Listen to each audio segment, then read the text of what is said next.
Assalamualaikum warahmatullahi wabarakatuh. Kami dari Fakultas Ekonomi dan Ilmu Sosial, Program Studi Akuntansi Universitas Bakri. Nama saya Mishar Syafira. Assalamualaikum warahmatullahi wabarakatuh. Perkenalkan, nama saya Dea Amalia Andaresta, berasal dari Fakultas Ekonomi, Ilmu Sosial, Program Studi Akuntansi, Universitas Bakri.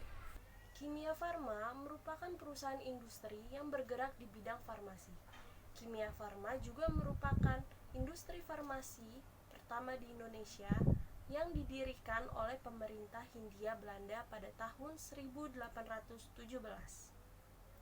Kemudian, pada tanggal 16 Agustus 1971, bentuk Badan Hukum PNF diubah menjadi Perseroan Terbatas, sehingga nama perusahaan tersebut menjadi PT Kimia Farma. Selain menjual obat-obatan dan alat kesehatan lainnya, Kimia Farma juga menyediakan pelayanan lain seperti praktik dokter dan apotik. Banyak produk Kimia Farma menjadi inovator dengan mengembangkan obat-obatan serta rumusan baru kimia, baik dengan kemampuan sendiri maupun melalui aliansi strategis dengan mitra internasional dan banyak menghasilkan produk-produk baru yang berbasis teknologi tinggi. Kimia Farma memiliki 45.000 gerai apotik yang tersebar di seluruh tanah air, yang mana memimpin pasar di bidang perapotikan dengan penguasaan pasar. PT Kimia Farma juga melakukan berbagai upaya untuk mengekspansi bisnis hingga internasional. Selain memperluas jaringan retail farmasi di wilayah Indonesia, Kimia Farma juga menambah industri farmasi di Arab Saudi, yaitu dengan mengakuisisi saham Dewa Medical Limited Company, yang merupakan anak perusahaan dari Merai bin Mahfuz Group, yang bergerak di bidang kesehatan.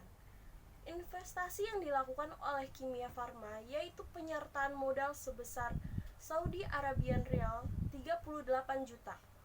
Hal ini membuat Kimia Farma menjadi pemegang saham mayoritas sebesar 60%. Kimia Farma memiliki strategi segmen manufaktur yang baik dari pesaingnya. Yang pertama yaitu ada supply chain.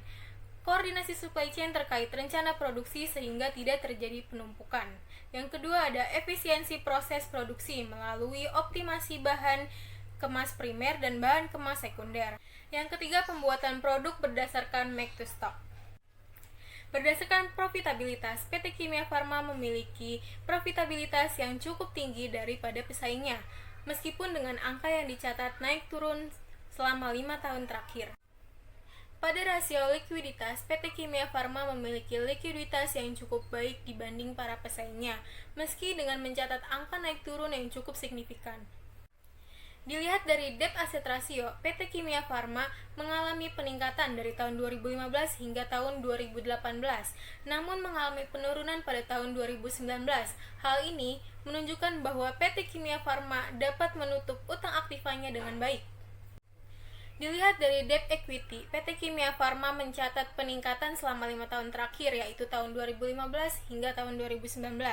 Dengan hal ini, saham PT Kimia Farma menjanjikan untuk diinvestasi.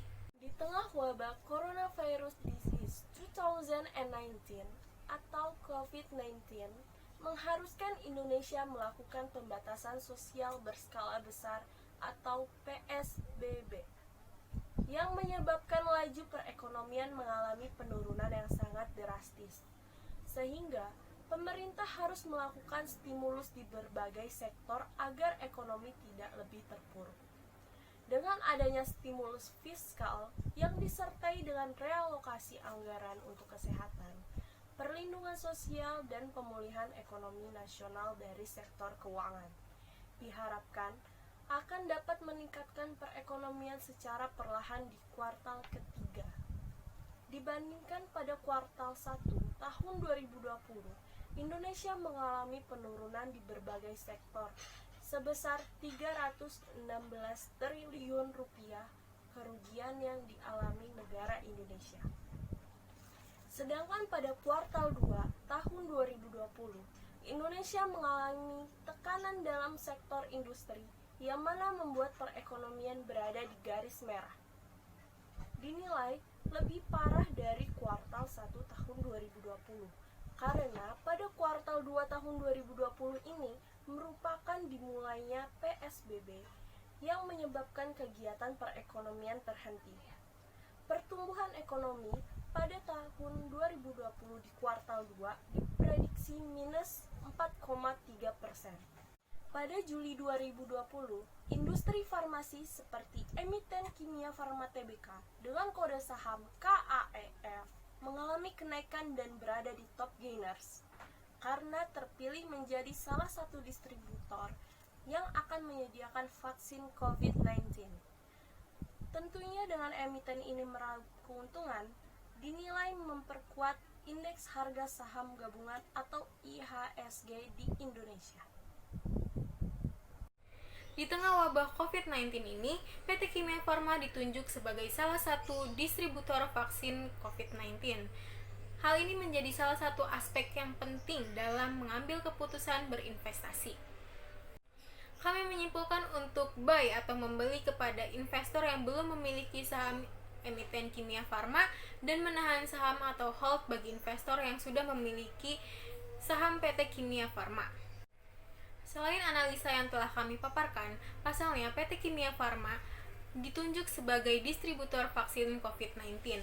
Hal ini akan membuat saham PT Kimia Farma melonjak. PT Kimia Farma telah melakukan tata kelola perusahaan dengan baik, yaitu dengan menerapkan asas-asas tata kelola perusahaan sebagai berikut. Yang pertama ada transparansi, yaitu melaksanakan pengambilan keputusan dan juga informasi yang mudah diakses dan dipahami oleh stakeholder. Yang kedua ada akuntabilitas, kegiatan fungsi, struktur, sistem, dan pelaksanaan serta pertanggungjawaban organ perseroan. Yang ketiga ada pertanggungjawaban, yaitu patuh terhadap undang-undang dan memenuhi tanggung jawab kepada masyarakat serta lingkungan sehingga terpelihara kesinambungan usaha dalam jangka waktu panjang.